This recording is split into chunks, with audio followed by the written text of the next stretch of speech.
Os obreiros vão até aí. Diz a palavra do Senhor. Amós, capítulo 3 e o verso 1. Vamos ler a palavra do Senhor, que diz assim: ouvi esta palavra que o Senhor fala contra vós. Fala contra, não é a favor. É diferente de Jeremias 29:11. Fala contra vós. Queria pregar outra palavra, mas Deus deu essa palavra. Filho de Israel, contra toda a família que fiz subir da terra do Egito, dizendo: de todas as famílias da terra, só a vós vos tenho conhecido. Portanto, eu vos punirei por todas as vossas iniquidades. Porventura, andarão dois juntos, se não estiverem de acordo? Lógico que não. Rugirá o leão no bosque, sem que tenha uma presa? Levantará o leãozinho no seu covil, e a sua voz, se nada tiver apanhado? Cairá a ave no laço em terra, se não houver armadilha para ela? Levantar-se-á da terra o laço, sem que tenha apanhado alguma coisa? Tocar-se-á a trombeta na cidade, se o povo não estremecerá? Sucederá algum mal na cidade, sem que o Senhor tenha feito ou permitido? Certamente o Senhor Deus não fará coisa alguma, sem que revele os seus segredos aos seus servos e profeta. E você diz: amém. A palavra do Senhor vai falar sobre Betel.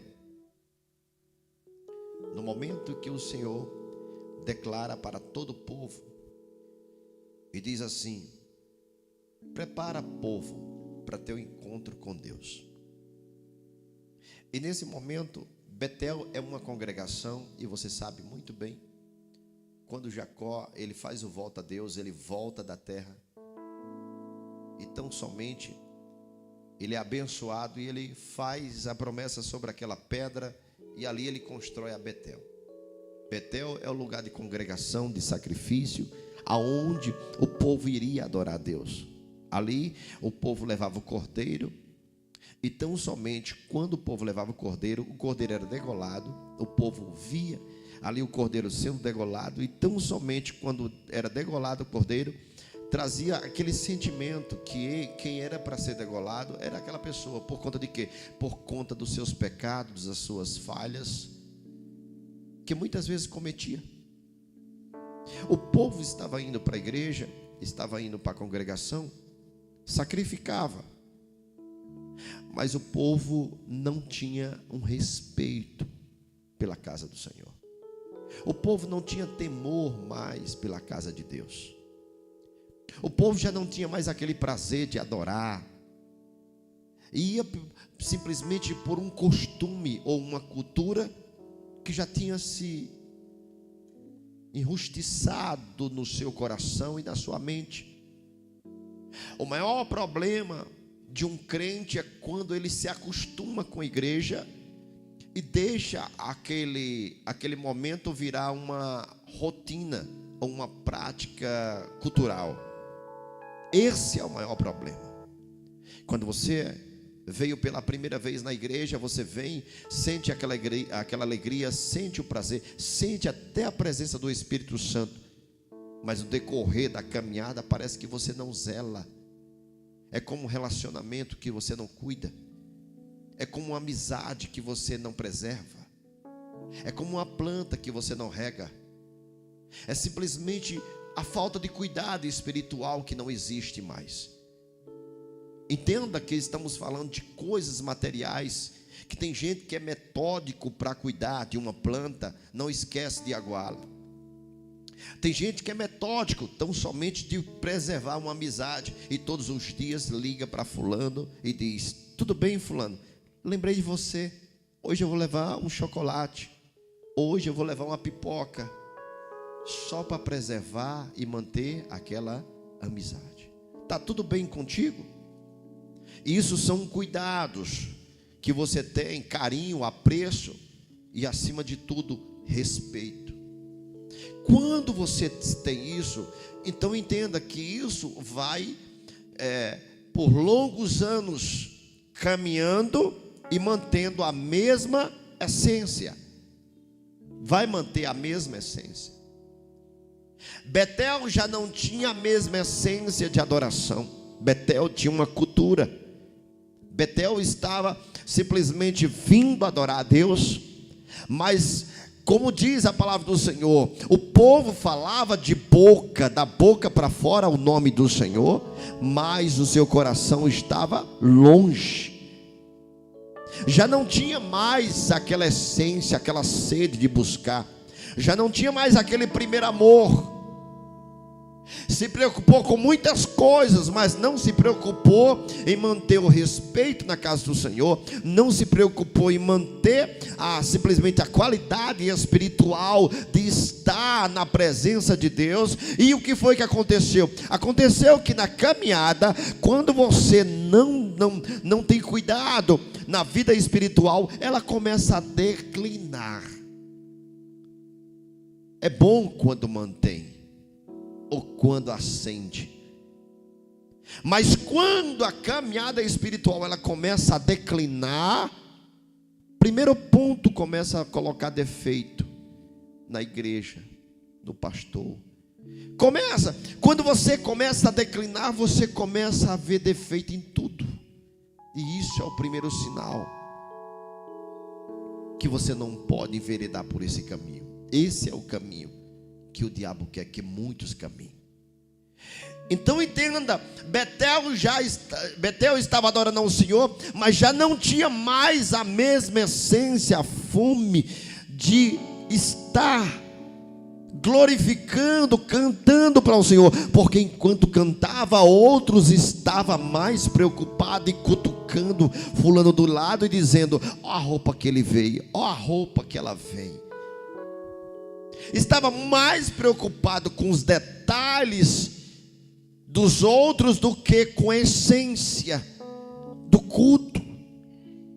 Estava preocupado com muitas coisas que simplesmente não traria coisas benéficas para o seu espiritual, mas estava se perdendo na caminhada, porque a palavra do Senhor diz que um bom soldado que milita não se embaraça com as coisas dessa vida. E olhe que eu estou lhe dizendo uma coisa: muitas igrejas estão se perdendo, muitos, porque estão preocupados mais com coisas, com detalhes. O pastor não terminou o templo não é importante, o importante é a tua adoração. Não adianta ter um piso bonito enquanto não tem uma adoração que rompe o céu.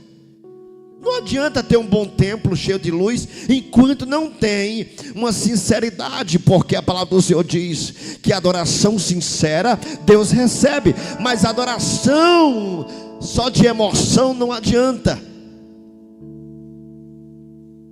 No momento da euforia eu sou crente, mas no momento que tão somente eu preciso ser sincero, eu não sou simplesmente aquela pessoa que os olhos de Deus busca. Capítulo 4 de João, que diz que o Senhor procura os verdadeiros adoradores. Betel estava num nível que o Senhor simplesmente estava vomitando, porque ele diz: seja quente ou seja frio, mas não seja morno, porque morno o Senhor vomita. E quando eu estou falando morno, eu estou falando de pessoas que já acostumaram a estar na igreja, mas não sabe o que a igreja é capaz de fazer. Entenda, quando eu estou falando morno, eu estou falando de pessoas que simplesmente agora vêm para o culto só por vir. E diz mais: eu não estou nem aí. Sabe quem é que está perdendo com isso? Não é o ministério. Sabe quem está perdendo com isso? É você. Teu pai e a tua mãe não estão perdendo nada. o teu marido não está perdendo nada. Mas se o arrebatamento acontecer, você vai ter que entender que você não terá o direito de entrar pelas portas celestiais. Eu quero dizer para você, é muito importante você rever seus conceitos. É muito importante você rever sua história. É muito importante você dizer: Deus, eu não quero caminhar dessa maneira. Talvez você está lutando contra você mesmo, uma guerra mental, uma guerra simplesmente que você está acostumado, porque está ferido com A, com B, com C. Não entenda. Você vai ser ferido dentro da empresa, você vai ser ferido lá dentro do teu trabalho, você vai ser ferido dentro da sua família, mas simplesmente você só consegue enxergar as feridas que é feita da igreja. Eu quero dizer para você, tudo que o inimigo quer, é tudo aquilo que o inimigo tem colocado na sua mente, é que você se enxergue simplesmente o caminho para se desviar e nunca para se fortalecer. Porque se fosse por traição, a gente não queria nem ficar perto da família, que muitas vezes a família trai a gente. A gente era para estar bem longe, até da família, era ou não é? A gente era para estar bem longe do trabalho, que muitas vezes nos sustenta, nos alimenta, mas tem pessoas dentro do trabalho que nos traem. Se fosse para sair, não, você tem que entender que quanto maior é a guerra, maior será a vitória. Quanto maior é a guerra, maior será aquilo que Deus vai te entregar em tuas mãos. Lembra dos talentos? Foi difícil multiplicar, foi, mas quando o Senhor chegou, Ele disse assim: servo bom e fiel, eu vou dobrar aquilo que eu te dei. Se eu te dei 2, agora eu vou te dar 4. E outra coisa, não vou só te dar 4, não vou só multiplicar, mas eu quero que nesta noite você venha para a festa que eu vou fazer para comemorar. Vem, entra na alegria do seu Senhor, porque o Senhor está feliz por conta que você tem suportado, você sacrificou, e quero dizer para você que você vai participar da minha alegria também, porque o Senhor se alegra. Sacrifique, se esforce. Por isso que Paulo vai dizer: guarda o que tem, para que o diabo não venha tomar a tua coroa. Então Betel estava a um ponto que o Senhor estava ali tratando, e ele disse assim: se prepara, porque não há maldição sem causa. O leão não vai rugir a não ser que ele veja a presa. O laço não vai ser armado, ou o laço não vai disparar, a não ser que tenha algo para ele puxar. Ele vai dizer: não vai acontecer nada, a não ser, porque a ciência, ela vai dizer que toda ação tem uma reação. O povo estava em falha com Deus, e Deus estava precisando de tratar com o povo, e Deus disse: tem sacrifício, mas não tem presença. Tem sacrifício, mas não tem essência. Tem sacrifício, mas não tem coração entregue diante do altar. Tem sacrifício, mas não tem aquilo que eu preciso que tenha, o que é verdade sobre o altar. Então o Senhor simplesmente agora Ele declara e diz: se prepara, Israel, para te encontrar com o teu Deus. Ele diz assim: andarão 2 juntos, a não ser que esteja de acordo? Não tem como. Então ele está dizendo: vocês estão andando comigo, mas eu não estou de acordo, eu não estou concordando, eu não estou compactuando a maneira que vocês estão andando comigo. Já pensou? Deus vai olhar para a igreja e dizer assim: está caminhando, igreja, mas eu não quero dessa forma. Difícil, não é? Está adorando, igreja, mas eu quero melhor. Trouxe um cordeiro até bonito, sem mancha e sem mácula, mas antes do cordeiro eu quero o teu coração. Está até bonito a oferta que você trouxe, mas antes da oferta eu quero a tua sinceridade. Já não tem homens de palavras, pessoas de palavra na caminhada que nós caminhamos. Está faltando pessoas de força, de determinação para dizer: não, nós não vamos arredar o pé, porque nós sabemos o que nós queremos. Já não tem, conta-se no dedo quem é e quem não é. Conta-se no dedo. É muita pessoa muito fragilizada, é muita coisinha daqui, coisinha dali, é muita reclamação e pouco agradecimento. Esse é o problema de igrejas que simplesmente não tem como fortalecer-se. Pessoas que só reclamam, pessoas que o tempo todo só faz apontar fulano, cicrano, beltrano. Esquece dos outros, cuida da tua vida. Porque se quer fazer as coisas prosperar sobre a tua vida, é quando você esquece da vida alheia. Eu sempre ouvi isso quando era pequeno. Cuida da tua vida, esquece da vida dos outros. Porque cada um vai dar conta de si. Cada um vai dar conta de si. Então a palavra do Senhor diz assim, ó: bramirá o leão no bosque sem que tenha uma presa. Sabe o que aqui o Senhor está dizendo? Quando eu marcar um encontro com vocês, não reclame de nada do que eu fizer, porque eu não farei nada, a não ser que você não mereça. Se você estiver em obediência, eu vou te abençoar. Se você estiver no caminho certo, eu vou fazer prosperar. Mas se você estiver na posição de correção, pode ter certeza que a gente vai ter uma conversa cara a cara, a gente vai conversar tete a tete, mas eu vou ter um encontro com Israel. Por isso que ele vai dizer: Israel, eu vou dizer uma coisa para vocês, Israel, eu escolhi vocês de uma forma sobrenatural, eu escolhi vocês como um tesouro particular. Eu adotei vocês como filho e determinei que vocês serão a minha herança. E preste atenção, Deus determinou, Deus foi quem escolheu. Deus fez a promessa a Abraão, a Isaac e a Jacó. E Ele está dizendo: vou cuidar de vocês, custe o que custar. Não adianta, se for preciso eu machucar, machuco. Se for preciso eu apertar, eu aperto. Mas eu tenho promessa, eu tenho coisa grande sobre a vida de vocês. E quero dizer para vocês que vos fazer prosperar. Mas eu quero dizer que eu vou ter marcar um encontro. Eu estou conversando, é Deus conversando com Israel e dizendo: Israel, vocês estão se fazendo de doido, mas eu quero conversar com vocês uma coisa. Andarão dois juntos e não tiver de acordo? Ele insiste nisso. Israel fica assim: como é que é isso?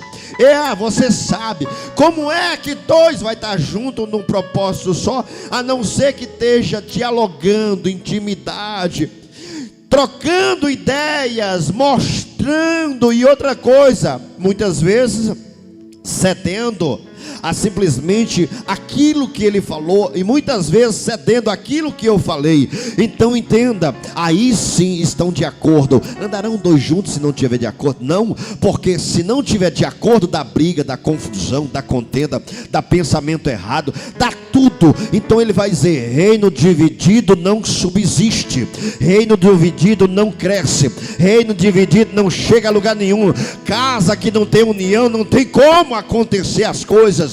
Então entenda, há muitas vezes tudo que precisa é entrar na concordância. Não, mas é espiritual. Muitas vezes não é espiritual, muitas vezes é desunião mesmo. Há muitas vezes é somente desunião, contenda, problema sendo gerado por pessoas que não cedem, pessoas que simplesmente precisam ser tratados. Complicada a palavra, né? É porque sabe, tudo que você precisa entender, tudo que você precisa entender nessa noite, facilite para o outro, se você tiver condição. Não complique, mantenha a paz. É difícil? Não é fácil, mas entenda que você levanta uma bandeira de cristão. E muitos olham e dizem assim: como é que ele levanta uma bandeira de cristão e ao mesmo tempo é cheio de confusão? É água e óleo, não se mistura. É dizer uma coisa e viver outra totalmente diferente. Não tem como, tem? Se for preciso perdoar, perdoe. Se for preciso abraçar, abrace. Se for preciso, conversar, converse. Se alguém não chegou até você, vá lá e começa a conversar, começa a pedir perdão, começa a pedir desculpa, quebra essa barreira, porque tudo que o inimigo quer é uma barreira, e ele parece que vai engrossando aquela barreira, vai engrossando, e você vai perdendo a intimidade com Deus, e o inimigo simplesmente quando olha para você, começa agora a apontar e dizer: você não conhece, ela é intrigada de fulano, ela é intrigada de cicrano, tem raiva, tem ódio, sei o quê. Então é o momento de você entender, tem que quebrar a barreira. Tem bênçãos que não está acontecendo, tem coisas na tua vida que não está se realizando, porque essa barreira é exatamente tudo que o diabo quer para poder apontar você e não deixar as coisas acontecer. Tudo que o inimigo quer é te apontar. Lembra que o irmão do filho pródigo simplesmente olhou para ele e disse assim: esse aí? Em outras palavras, creio que ele dizia: esse desgraçado levou a metade da fazenda de papai e gastou tudo. Ele só consegue ver a destruição, mas não viu o perdão de joelho que ele pediu ao Pai. Quando você perdoa, quando você pede perdão, o Pai ele te abraça e está dizendo para você: ei, a festa foi feita, não foi porque você voltou, a festa foi feita porque você se redimiu. Fica de pé toda a igreja. Tem coisas que você quer, mas tudo que você precisa é dizer: o meu coração vai ser mudado, a minha mente vai ser mudada. Por quê? Porque se eu estou na casa do Pai, eu tenho que respeitar papai, eu tenho que respeitar conforme Ele quer, do jeito que Ele quer, da maneira que Ele quer. Eu quero dizer para você nessa noite, se você não se sentir como filho pródigo nesta noite, e entender que você está na casa de Deus, e Ele faz conforme Ele quer, da maneira que Ele quer, e entenda, e você tem que ter o coração quebrantado para poder as coisas acontecer. Deus ele tem preparado coisas grandes, mas Ele procura corações quebrantados para realizar festas, alegria no teu coração. Ele procura corações quebrantados para realizar milagres, profecias que há muito tempo foram feitas sobre a tua vida, promessas que simplesmente o Senhor tem sobre ti, e as coisas não acontecem muitas vezes porque você não está pronto para receber. Quer ser, mas não coloca-se na brecha. Quer receber, mas não tem o coração quebrantado. Quer crescer no ministério, mas é intrigado da metade das pessoas. Quer ir mais à frente, mas não sabe lidar, muitas vezes recepcionar, muitas vezes não sabe conversar, muitas vezes não sabe chegar e dizer: está precisando de alguma coisa? O que é que o Senhor está falando, pastor? Eu estou falando de essência do céu, que tem que estar aqui dentro de você. Se não habitar, não adianta. Você tem que ter amor dentro do seu coração. Você tem que entender que está escrito lá, coloca para mim, João 3,16. Se você não entender o que está escrito em João 3,16, não adianta ser crente. Não adianta você dizer que é crente, se você não entende o que está escrito em João 3,16. Se você não tiver a essência daquele que escreveu João 3,16, daquele que produziu essas palavras, que diz assim, porque Deus amou o mundo de tal maneira que deu o seu único filho, para que todo aquele que nele crê não pereça. Se você não tiver essa essência, eu quero dizer para você, chegou o momento de você dizer: Deus, eu quero me converter de novo, Senhor. É ser besta, pastor? Não, é você deixar Deus agir por você. Tem que baixar a cabeça? Não estou falando isso. Eu estou falando que tem coisas que só Deus resolve. Você já arrumou contenda, confusão, arrumou briga, intriga e não resolveu, só piorou. Tem gente que é assim. E diz: eu sou crente. Deus te chama hoje para ser crente de verdade. E ceder. Ceda. Ceda, porque é o momento de você ceder. Eu não sei quem veio aqui nesta noite, mas o Senhor está falando para você nesta noite. Tudo que você precisa é recuar diante dessas guerras. Eu não sei se é uma guerra mental, mas o Senhor está dizendo, não é para sair. Não é simplesmente para você questionar. Chegou um momento de você ficar calado, quieto. O conselho que eu tenho aqui para você é que o céu manda dizer para você. Se está desesperado, Mateus 6,6 para você. Entra no quarto, conversa com ele. Não conta teu problema para vizinho, porque tem gente que está pior do que você e já quer simplesmente chutar o pau da barraca. E você está dizendo, rapaz, eu pensei essa noite de fazer algo diferente. Aí fulano diz, faz mesmo. Por quê? Porque fulano já quer fazer e quer incentivar você a fazer também. Não vá tomar conselho de gente que simplesmente já está se desviando, fora do caminho, já não ora mais, já não jejua, já não se consagra mais. Não tome conselho de pessoas desse tipo. Tome conselho de pessoas que é crente, que não arreda o pé, que diz assim, se for para a fornalha a gente vai, porque o quarto homem vai comigo.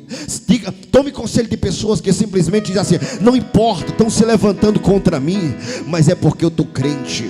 Quanto mais crente você é, mais carta vai fazer para jogar Daniel na cova dos leões. Quanto mais Daniel ora, mais preparação para derrotar Daniel. Ele se arma, simplesmente se prepara para destruir Daniel. É mesmo assim, quanto mais você ora, mais luta aparece, mais a vitória vai vir em nome do Senhor Jesus. Pode se levantar de todos os lados. Por isso que o Salmo 91 vai dizer, vai se levantar 11.000, mas nenhum dos 11.000 tem capacidade de te atingir. Porque 1.000 querem ao teu lado, 10.000 à tua direita, e você não será. É garantia, não é da terra, não é garantia da Bíblia, é garantia do céu, dizendo para você nesta noite, não temas, não temas, não vai te atingir, não atinge a tua casa, não atinge a tua família, não atinge os teus. Por quê? Porque a mão do Senhor está sobre ti. Deixa Deus operar na tua casa, deixa Deus operar na tua vida. Acaba com aquelas conversinhas volta e meia de falar de A, de B. Acaba com aquilo, porque a tua essência está indo embora. É como se o vaso de azeite chegasse agora um alfinete e está derramando o teu azeite aos poucos. Daqui a pouco não existe nem azeite mais. Daqui a pouco você não acredita mais nem em milagre. Por quê? Porque teu azeite está indo embora. Com conversas bestas, com conversas que não levam a lugar nenhum, que não te edifica. Ainda uma coisa que resolve, se chama oração. Todas as vezes que Jesus terminava de pregar, Jesus ia para o monte orar. As coisas estavam descontroladas, Jesus ia orar. E quero dizer para você nessa noite, o segredo ainda é oração. Esquece tuas redes sociais. Entra no teu quarto, Mateus 6,6, e ora ao Senhor. Começa a apresentar para Deus as tuas causas. Começa a apresentar para Deus o teu trabalho. Começa a apresentar para Deus a tua vida espiritual e pede para Ele, Deus, muda a minha história. Eu não estou satisfeito com isso. Não, pastor, está tudo bem. Não, nunca fique satisfeito com sua vida espiritual. Não, nunca fique satisfeito. Por quê? Porque Deus, Ele tem muito mais para te dar. Ele sempre vai ter mais. Ele sempre vai te dar mais. Ele vai abrir a tua visão. Ele vai te dar dom de cura. Ele vai te dar dom de revelação. Ele vai te dar dom de discernimento. Ninguém vai conseguir te trair. Por quê? Porque Ele vai te mostrar primeiro. Amós 3,7. O que é que vai dizer? O que é que vai dizer? Deus, Ele não fará nada antes que revele os seus servos e profetas. Eu quero dizer para você nessa noite, Ele está dizendo que Ele não fará nada antes que revele os seus servos e profetas. Deus tem coisa grande para essa igreja. Mas tudo que a igreja precisa é orar. A tua casa não vai ficar do jeito que está. Eu profetizo em nome do Senhor Jesus. Não se espante. Não se espante se Deus entrar em cena. Ontem eu estive em uma visita. Ela disse, pastor, por muito tempo eu orei para que meu marido se convertesse. E ele até tenta se converter, mas ele viaja muito. E aí, por último, o que foi que aconteceu nesses 30 dias? Eu fui lá visitar e eu vi. Ele disse, pastor, a única forma de Deus parar ele foi quebrando o fêmur dele. E eu disse para ele: meu filho, tudo que você precisa é passar 6 meses de recuperação, né? 6 meses. Tudo que você precisa não é olhar redes sociais, não é pegar coisas bestas para ler, mas é refletir o que Deus quer contigo. É perguntar para Ele todos os dias: Deus, o Senhor quer aqui comigo? É perguntar para Ele qual o propósito, Senhor. Por que isso? Porque Deus te parou. E quando Deus para, Ele está dizendo: prepara Israel para te encontrar com teu Deus. Prepara Israel, porque eu fiz uma aliança para nós andarmos juntos. E eu não aceito que você ande sozinho. Eu vou te trazer para perto. Eu vou fazer com que você entenda que eu te escolhi, eu te separei e eu te dei um nome. E esse nome é um nome respeitado. Esse é o nome. Qual o nome? O nome é Israel. Esse é o nome que foi escolhido no Val de Jaboque, enquanto Jacó estava ali dando a vida por vocês. Jacó estava dizendo: ou o Senhor me abençoa, ou o Senhor me mata. A madrugada de Jacó foi ele dizendo para Deus: ou o Senhor me abençoa, ou o Senhor me mata. Ele estava naquela madrugada dizendo: a minha geração será uma geração eleita. Se não for para ser eleita, não adianta eu estar vivo, não adianta ter promessa. Jacó, ele estava decidido, contando uma história para Deus, dizendo: não sou homem fraco, não sou homem frouxo. Então eu cheguei até aqui, e o Senhor faça de mim uma geração forte como eu. Faça de mim. E o Senhor fez uma promessa, e o Senhor disse: Israel é Israel de Deus, não pode pender nem para a direita nem para a esquerda, porque a promessa que eu fiz foi sustentar Israel de pé. E pode se levantar quantos quiser contra Israel, que não vai vencer. Amém, igreja? Você é um Israel de Deus. Vamos louvar o nome do Senhor. Eu vou encerrar agora. Deus te escolheu para ser diferente.